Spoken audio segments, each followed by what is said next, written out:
episode of TrendChat. I'm your host, Brian Bledsoe. And, that just cut off right quick. Oh, well. Thank you for listening. And, as I say all the time, I really appreciate you listening in right now, whether it's live right now. Like I'm saying, it is live. Chat room is open on Spreaker. And if you want to connect with us on Facebook, Instagram, and Twitter, it's all the same name, TrendChat 24/7. Also, I write for politichicks.com, and if you want to read some of my articles there, I actually just had an article posted today of the time at Representative Pete Sessions' town hall meeting on Saturday, and that was just posted today, and just the scene that was going on there. And so, like I said, on politichicks.com, if you want to read my articles, you can go to politichicks.com/author/Brian Bledsoe. And tonight, I know I mentioned earlier that I said I was going to do a reverse Bill O'Reilly, so I'm going to do that right now, because what I meant by that is the reverse of Bill O'Reilly would be in two different ways. One, because he's a millionaire and I am not, so that's the exact opposite. So I'm the exact opposite of Bill O'Reilly. I'm not making millions of dollars. And also, kind of put a little theme to the episode tonight, is that I'm actually going to do the word of the day in the beginning as opposed to the end. Because if you watch the O'Reilly Factor, you always do the word of the day at the end of the program, and I'm gonna do it at the beginning because I think it's a word from dictionary.com, and the word of the day is throttle bottom. Now, I'm pretty sure people are probably wondering what in the world is throttle bottom means. Well, I'll tell you, because I think it kind of fits a little bit in what's going on with this Obamacare replacement plan. And the definition of throttle bottom is a harmless, incompetent in public office. And I'm pretty sure a lot of us can probably have that feeling when we're talking about some of our public officials, whether we're talking about in D.C. or even in local. But I just wanted to start with that, and that's basically the reverse Bill O'Reilly. So I know I kind of built it up a little bit more than what it was, but that's basically it. But tonight I'm going to talk a bit on Obamacare, and not so much on that because not a lot really happened. So just a little bit about that, and also going to talk a little bit about Colin Kaepernick. If you don't know who that is, that's the former now quarterback for the San Francisco 49ers, who is currently looking for a job and haven't found a team yet. And there's been talk about, why is that? And I mean, obviously with his anthem protest, that's definitely played a part, and as well as it should. I'm just going to talk a little bit on that as well. So,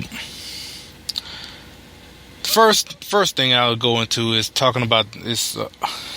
You know what? I'm tired of calling it. Even the name is American Health Care Act, and like I said, all the other names have been bandied about, and I'll just go down to the very technical term for it. HR 1628. Just give me another name for it, and because that's the actual number of the bill. If you was actually looking for it, And I think if it was Congress.gov or whatnot, that's what you could put in HR 1628, and that will take you to the American Healthcare Act. So like I said, not a lot really happened because, like I mentioned on Tuesday's episode, they don't have the votes to move forward, and they know that now. And so they have postponed it. Now they did pass. Well, they did, I guess, brought up the same day rule. Now, don't get me to having to explain what that means, but I mean, well, technically, what that means, because what in layman's term, what it means is that they can bring up this now. Well, by using that rule, they can bring up the bill between tonight and Monday, which I found a little interesting because I don't know how many of you remember March 21st, 2010. I definitely remember. It's something that I won't forget. But March 21st, 2010 was on a Sunday. And on that day, that was the day when Obamacare passed through the House on a Sunday. So just hearing about this today, that this bill can be brought up in the time between now and Monday, I wouldn't be surprised that there's a bill coming through on like Sunday morning or something, when most people, especially conservatives, are going to church at that time. They could be at church and they'll be voting on the bill, keeping people from getting on the phones or whatnot. But I wouldn't be surprised if that actually happened, because it's almost kind of the same mechanism that they use, that Democrats used to pass Obamacare in 2010. But it's funny. I mean, as of right now, they don't have the votes, so that's large part thanks to the Freedom Caucus and other conservatives who are not in the Freedom Caucus. But thanks to them, they are actually keeping this, the bill how it stands now. They're keeping it from moving forward. Now they've been negotiating with President Trump, and I just read an article earlier, about an hour ago. I didn't get a chance to read it. I just saw the headline, but it was from Fox News. It was saying "take it or leave it," where President Trump is saying that he's not negotiating anymore on this bill. So they just whatever they have negotiated so far, that's it. I don't know what was in it, as far as whether it's any better at all or what. But I guess I also saw in the headline that he wants to vote on Friday, well, tomorrow. So I guess we'll see tomorrow what will happen, as far as if a vote goes through or even proceeds at all tomorrow. So, I guess we'll find out. Maybe they added some things, taking some things away out. Like I said, we'll be finding out in the morning, or if something comes out throughout the night. But it's funny with all this negotiating and whatnot, and this would be so much simpler if they just did what they promised during the campaigns. A lot of them did, and just repeal Obamacare. But the thing about that, the reason why that repealing Obamacare isn't happening like so easily, is because you have Republicans who are just like the Democrats, who basically believe that healthcare is a right. They don't say it like the Democrats do, but obviously you have Republicans that believe that healthcare is a right, like the Democrats say all the time. they boldly say that. So, and also, not only that you also have, I would probably say that the same Republicans that they want their hand on the wheel of another part of the people's lives, basically being healthcare. So they want their shot at it. They want Republican care. They saw Obamacare, and instead of seeing Obamacare as Republicans, that this is a infringement on the people through the healthcare system. No, some of these Republicans saw that like, that's a nice idea, maybe, but I don't like how he's doing it. But we have our own little way we want to do it. So that's how they want to run the healthcare system now, and it showed in this bill. And there's a lot more of them than I would say. There's a lot more of them that feel that way.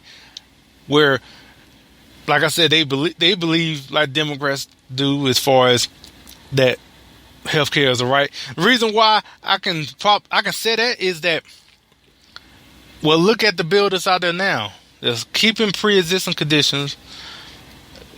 Staying on your parents' plan until you're 26, like all the things that they keep saying, like, well, the good parts, but that's also Obamacare. That was in there too. So obviously you believe that too, and to have the pre-existing conditions, just like Obamacare, that's not insurance. Then it's pretty simple as far as that particular part, as far as pre-existing conditions. I don't get how people think that it's such a great thing as far as thinking that it's insurance, because that's not insurance. I mean, that people would not even fathom doing that in any other part of insurance in general, whether it's car insurance, house insurance. But when it comes to this, all of a sudden it just seems like that's the right thing to do. And basically, because most people, I would say a good majority of citizens, don't understand basic civics as far as when it comes to knowing anything. I mean, knowing anything, or at least a lot about what's in like the Constitution or the Bill of Rights. And then saying that, it makes me think about Facebook group that I've talked about. If you've listened to any episode, I have mentioned them pretty much almost every episode, and they're the Founding Project, and they have a Facebook group right now, and basically their mission is taking civics to citizens. So what I'm just saying right now, and talking about just learning basic civics, is that they're out to educate people to know more about the Constitution, about Bill of Rights, and all, and the Declaration of Independence, and all these documents, and just how the founding of our country. And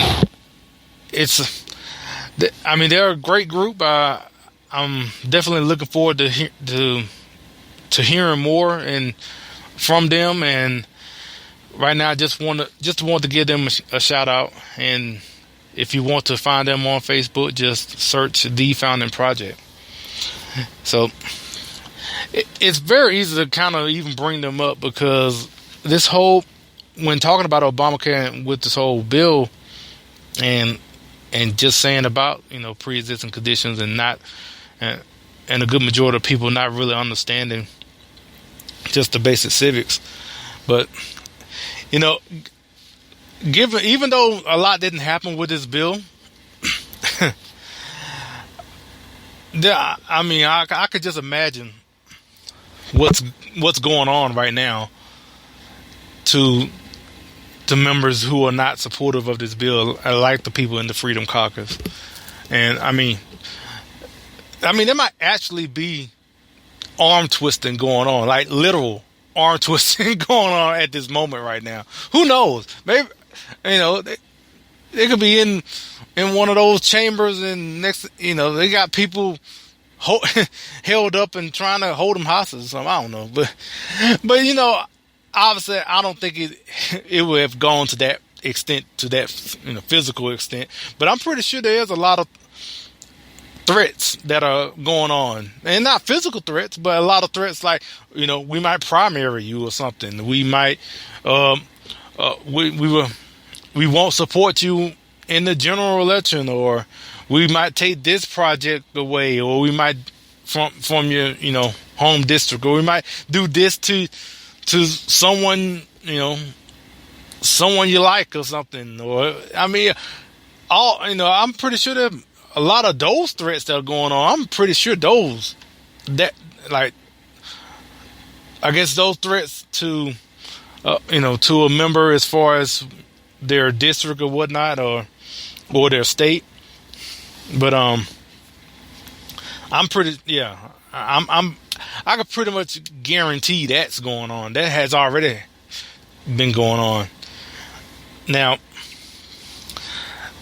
one statement I did saw that I saw from Representative Mark Meadows, and that when I saw this, I'm like, yes.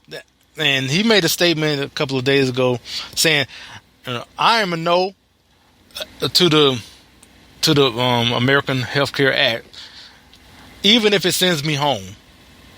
He's a no to this bill, even if he is primaried out or whatever, or not supported and not reelected. So when I read that, I was like, man, yes, like every bit of that. Now, I hope he's, standing firm on that right now. I don't know where he's at now, but that's a statement that I am looking for from a politician, a congressman, a senator. Statements like that. Sticking to your principles. Sticking to what you had promised the people when you ran. And unfortunately, you don't hear that a lot from a lot of them. And it just, when I saw that was just, I'm like, man, that's what I'm talking about right there. But it also I kind of want to go back and what Speaker Ryan said I think maybe just about a week ago, but he was saying like, if we don't get this passed, it's going to be a bloodbath. Basically saying like, well, if we don't pass my bill, it's there'll be consequences as far as Republicans not being reelected or whatnot because they didn't pass this bill. Which I would say the exact opposite is that if you do this, that it will be a bloodbath because you will basically be keeping Obamacare in place. So, and if this bill passes and President Trump signs it, and in 2018 or 2020, it's going to be pretty hard to motivate the same conservatives that you had to push not only President Trump, but a lot of these Republican congressmen to their, to be reelected or elected. It's going to be kind of hard to motivate them to get behind you again after you have said that you're going to repeal Obamacare, then you didn't. You basically just did your own Republican care now. Like you still have a government control of healthcare, and yet you passed this. You will have passed this bill, and then you're gonna turn right back around, come back into your state or your district or whatnot, and say, "Hey, vote for me again. We're gonna do better next time," or whatever. Yeah, the support, you might still get some support, but it's not going to be a very enthusiastic support because they're going to be questioning. I mean, and rightfully so, because you, whoever that person is, you have and your party has been promising this repeal of Obamacare ever since 2010. Ever since when I mentioned when it passed the House in March 21st of 2010, you have been basically railing against Obamacare since March 22nd of 2010. And now you had the opportunity to do it, and you decided to just tinker around and tweak it a little bit. It's not like you can't do it. You just don't want to do it because obviously you just want the control of the healthcare system. You don't want the Democrats having control of it. You want control of it now. So yeah, so that's basically. I said I didn't have much on this, but I tell you, talking about this I can go on and on about it because it really is infuriating, man. I'm just really to keep hearing this and to have this continue on, and like I said, to just remember all of those promises and all the rhetoric about wanting to repeal Obamacare like it was just so horrible, and then to come around to be at this point now to where you're seeing something like this. It's just like, wow. I mean, it's not like I'm not like distraught or totally disappointed about it, but still, it's just that this is just sad. But anyway, I guess the next topic I want to get to before tonight, and like I said, this is live. I am actually live on Facebook as well. Hello. Hey, TJ. Hey, Lavana. You're actually on the podcast now. So, the chat room is also live on Spreaker. Actually, I need to get back to it. I have actually left away from it. Okay. Yeah. So the chat room is live on Spreaker. Go to TrendChat247.com if you want to chat on there. And if you're on Facebook right now, you can just go to either on TrendChat Facebook page or to my page, Brian Bledsoe. And quickly, I want to mention about what I mentioned earlier about politics. That I do have an article that was just released today about my time at Representative Pete Sessions' town hall meeting, and also talking about politics. That I mentioned this on Tuesday, but I want to mention this again. I'm going to probably mention this every episode until I don't know when. But politics is also coming out with came out with a book. It came out in February, late February, and in that book for politics, one of my articles is featured in the book, which I am just totally surprised and honored that they would put one of my articles in there. And actually one of the articles is about me becoming a delegate. And so definitely appreciate politics for putting me in their book. And if you want to find the book, it is on Amazon. And the name of the book is Politics. Oh man, I didn't write that down. But a clarion to political activism. I'm really trying to think that off the top of my head. But it's on it is on Amazon, and it is a pretty good sized book. It's over 300 pages, and it is articles from contributors of politics. I don't know how many. To be 330 pages, it had to be a good number of them.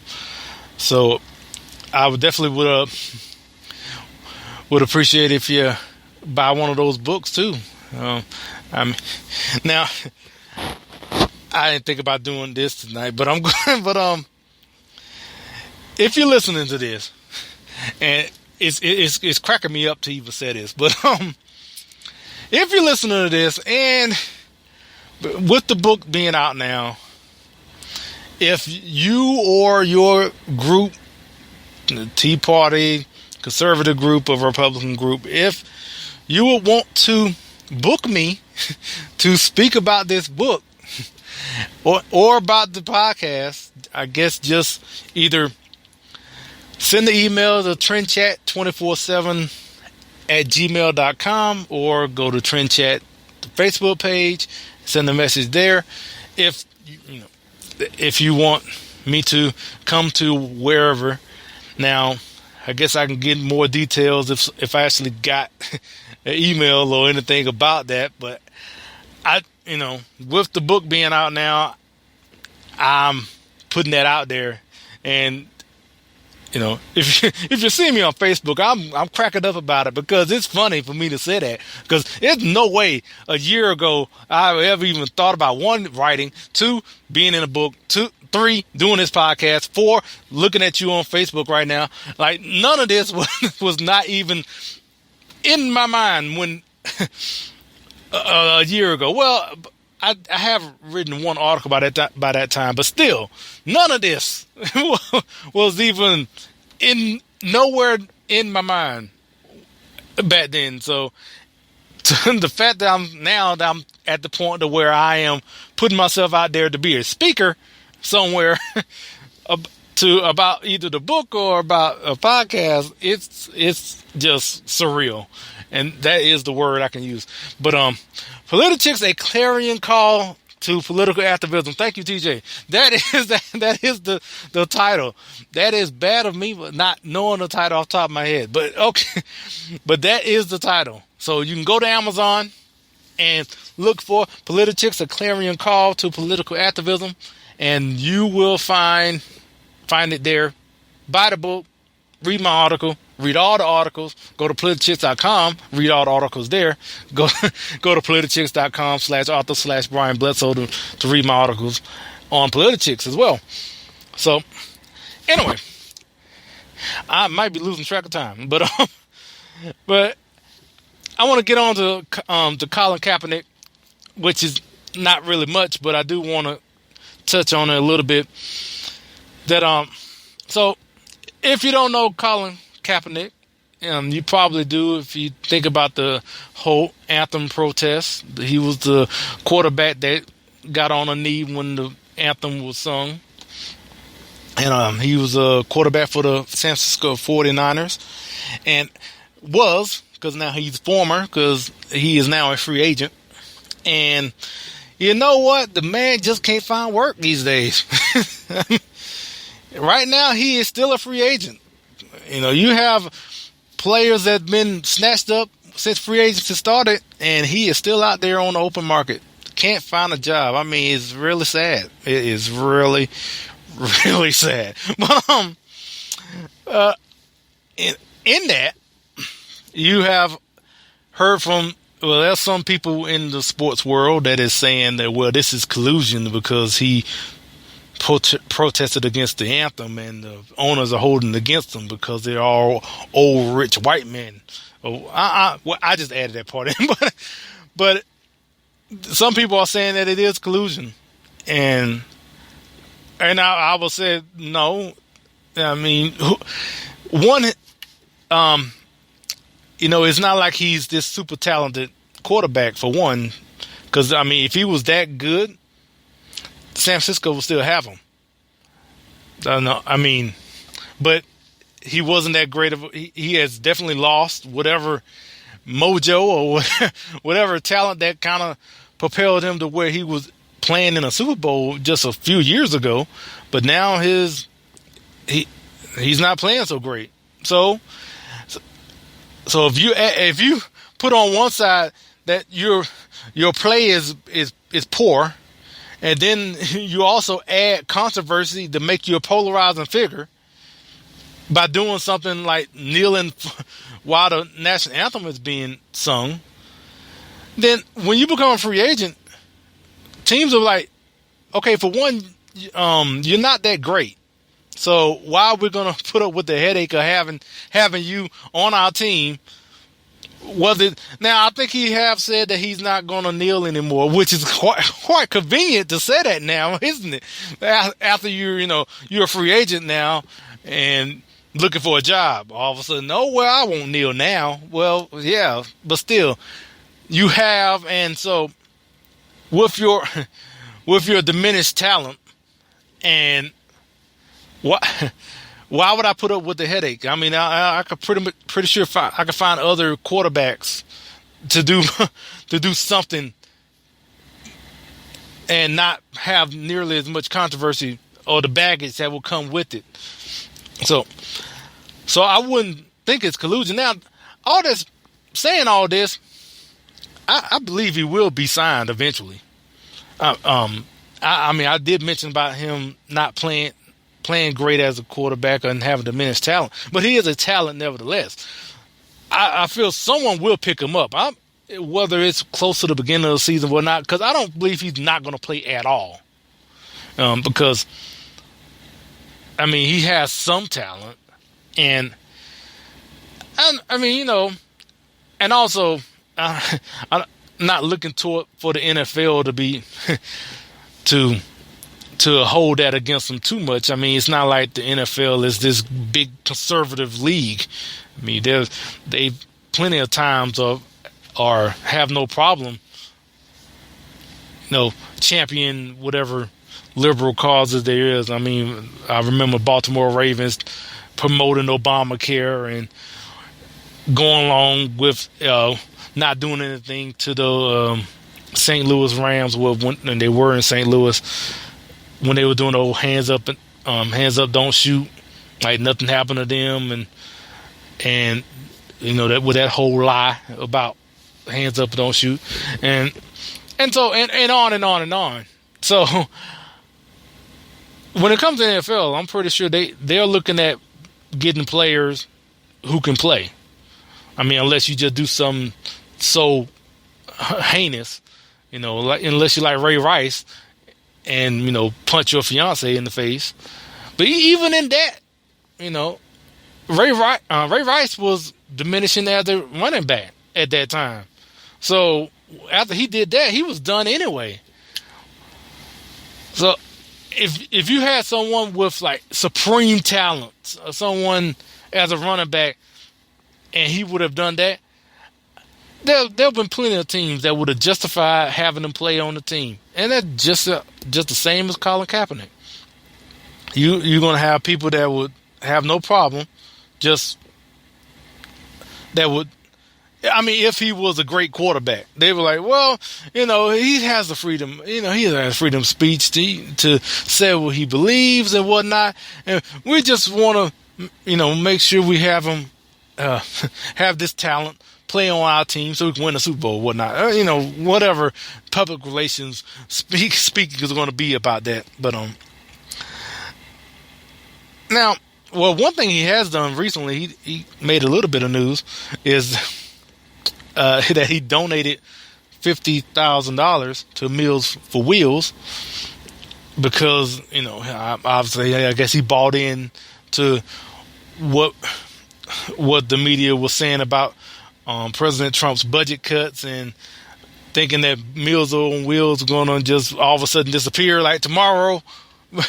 And so he donated $50,000. Now, also there's another story about how donations jumped up like 5,000% after the news of people with just the fear that went in people that thinking that it was going to happen, and volunteers jumped up like 500%.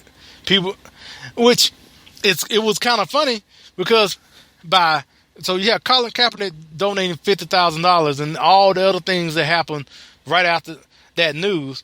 They're kind of proving the point that these programs, whether you're talking about Meals on Wheels or you're talking about PBS, NPR, and all these other programs, I'm just talking about like the ones for the arts or whatever like that, they kind of made the point that they can survive on private funding. I mean, they clearly have shown that. So it was kind of, to for all these, I guess, celebrities and for all the news that came out afterward.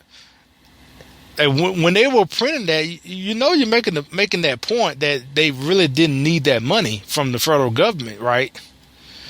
And and even if NPR, PBS, or even Meals on Wheels, if they don't get the money, it still doesn't mean that the government has an obligation and a responsibility to provide for these programs anyway, even if they don't survive. But the thing about it, they would survive without funding from the government. And I mean, something they shouldn't have been getting in the first place.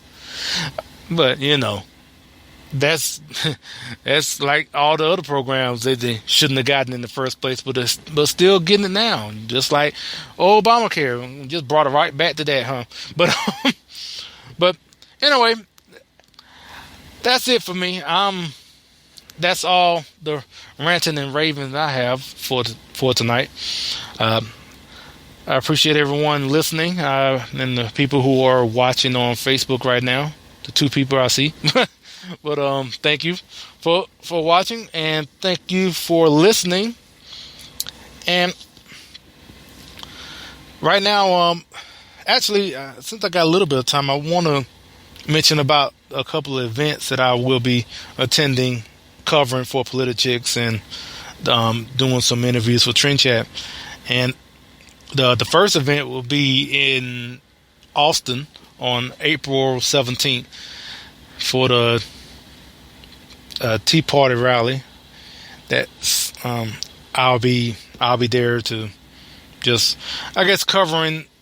When I say covering, I mean, I'm saying that I'll probably be writing an article or anything. At the least, I probably would just do some interviews and post them here, and like I did for CPAC.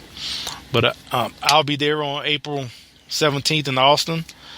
And then right after that, it will be I'll be in Atlanta, April 27th, 28th. It's just going to be one day in Atlanta for the NRA annual meetings. And that's an event I definitely am going to write an article for. That's a project that I have really been thinking of doing since last year almost. So I definitely write an article about that. That's has to do with me and my dad, and so we're going to be doing some things the same like there. I'm probably going to do some interviews and whatnot. But it's all about doing this article for Politichicks about my dad going to his first gun show. So. And then after that, in April, then they will be in June in Dallas for the Young Women's Leadership Summit by Turning Point, and they have I think this is a 3rd annual, where they get over 1,000 young women, conservative women, to hear different speakers and to just network and whatnot. So I will be attending that, doing the same thing, interviews and whatnot. Probably might write an article for that as well. And after that, it will be July, where I'll go to Denver for the Western Conservative Summit in Denver. And that's in July. I don't remember the date for that, but all of these that I'm just trying to get media credentials for, I've already got 2 already, and so definitely looking forward to going to all these events and covering. It's been a great opportunity to do all this, and definitely just say again, I definitely thank Politichicks for giving me this opportunity, especially Anne Marie Morrell, and like I said, actually they are on tour, the book tour, which I'll mention again. Politichicks, a clarion call to political activism, and they're on a book tour. Anne Marie Morel, Morgan Brittany, and Sonia Sasser, and they had an interview today, and I guess they're doing some more media for the next couple of days. I think next couple of weeks. So, and yeah, so I definitely appreciate Politichicks for just putting me on the path, because like I said earlier, all of this wasn't even anything I ever thought about doing, but it just, by their encouragement, it just have grown, and now I'm sitting there having fun on this podcast with you. So definitely appreciate everyone listening, and maybe I will do some video on Saturday or Sunday. I don't know, but for certain, I'll be back next Tuesday. And who knows? Something might pop up to where I might just hop on and just do this again, especially some sort of late night trend chat. I mean, look at it, it's 10:45, and so here, instead of listening to Jimmy Fallon or Jimmy Kimmel, I mean, you can come on and listen to me. Just talk about Obamacare and Colin Kaepernick. I mean, who doesn't want to talk? He doesn't want to talk about that. So, all right. Well, I'm done, and once again, thanks for listening. And if you want to connect with TrendChat on social media, it's all the same name, TrendChat247.com, on Facebook, Instagram, or Twitter. Also on YouTube, and also the podcast is available on Google Play and iTunes. And so, if you like what you're hearing, please like it, share it, send it out to everyone. I appreciate all of it. Go on iTunes, rate it, subscribe. I'm whatever you can. I mean, if you like it, please support us in any way you can. So, thank you for listening, and until Tuesday, I will chat with you later.